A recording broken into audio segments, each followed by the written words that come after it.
All right, folks, as you can see here, we're going to do a little bit of shooting. Yes, I'm going to give you a really simple drill to practice, and you're going to notice something about this drill. You can tell on this target face here, I've got my bale of hay. I've got no target. Why is that? I like to teach people structure and form without the worry or even stress of looking at hitting something, even if it's a point dot, which is where we progress to the next step from here. I want folks to get used to having to look at structure on an animal and shoot center of mass of that structure. The way I shoot instinctively is when that animal comes into me and I'm making that decision to take a shot, I have made the shot before I actually draw, anchor, and release the arrow, right? I know where my arrow needs to go and I start tracking that animal and I don't look at anything else, right? This allows me to focus on a couple of things.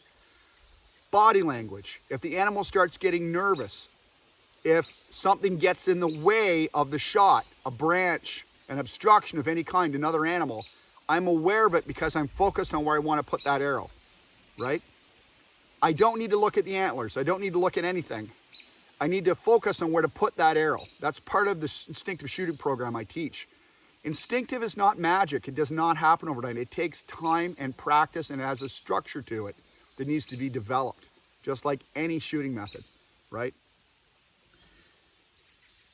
Practicing on a blank target face like this black garbage bag around this bale of hay, allows you not to worry about where your arrow's hitting necessarily. Although I do shoot center of mass for this bale, it allows me to work just on my structure.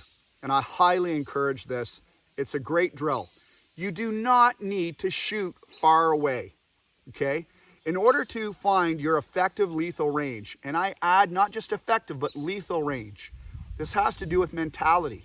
If you have a struggle stick mentality, that is, if you look at your bow as something of great difficulty and a great handicap, the only handicap you have with the traditional bow is you've actually got to learn how to hunt. You've got to learn how to get close and understand the predator-prey cycle in the environment you're hunting that prey in. And I can't make that any clearer. Archer, hunter, bow hunter, right? I know a lot of really good people that are really good at 3D. They're not super successful bow hunting because they haven't learned how to get close. It's really simple. And I'm not putting down 3D people, but I've had some champion 3D compound folks come out to me to get coached that shoot a stick bow now, and they've had a lot of problems adjusting to actually getting really close. Well, that's the whole point, right? The reason why archery seasons in the first place and primitive weapon seasons are so long is because it's harder. It's a lot harder because you have to get closer and it takes more time and control and patience, right? Simple. So you don't have to shoot far away. I like starting people off 10 yards, 10 feet away, and then working their way back and forth to that, right?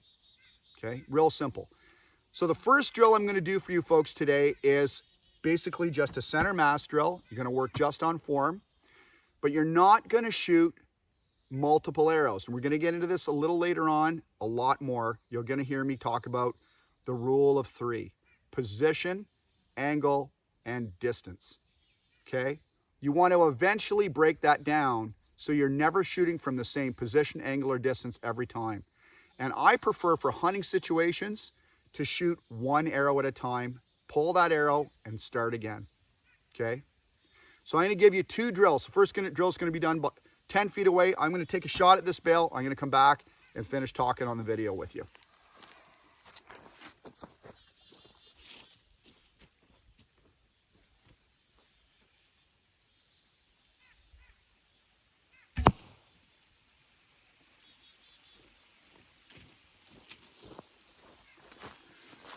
So I went back to 10 yards there and shot for center mass of the bale. And there's a couple of things that's gonna really pop in your head right away. If your arrow's properly tuned, you're gonna see the arrow flight because you've got nothing else to focus on. That's the first big self-coaching thing you're going to be able to do with a blank backed out bail. You're going to really be able to see your arrow flight and arrow placement, right?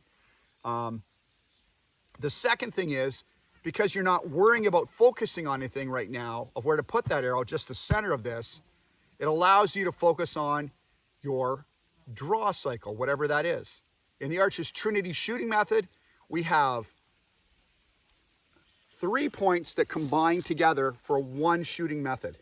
And it's one fluid motion, which is bow arm, which includes grip, okay, bow arm, draw anchor, shot follow through. Those are the 3 points of the Archer's Trinity. Bow arm, draw anchor, release follow through, done synonymously. Now, when I shoot at this, there's a lot less chance that you're gonna not focus on one particular spot, but allows you to follow through and breathe. You can do this from even 2, 3, 4, 5 feet away and still practice your structure if you don't have room. Just make sure you've got a good backstop and have fun shooting. This is a developmental drill. It's not for everybody, but it's a good basic starting point, right? Now we're gonna move up a little bit with this drill in a moment. I'm gonna move the target back this way for the next video, and I'm gonna show you a shooting structure I use called the closed eye drill from a very close distance to develop and really hone in on that good shooting structure. And I'm gonna talk a little bit about what I did in the other video about your anchor pocket when I had the TheraBand. Walk with me.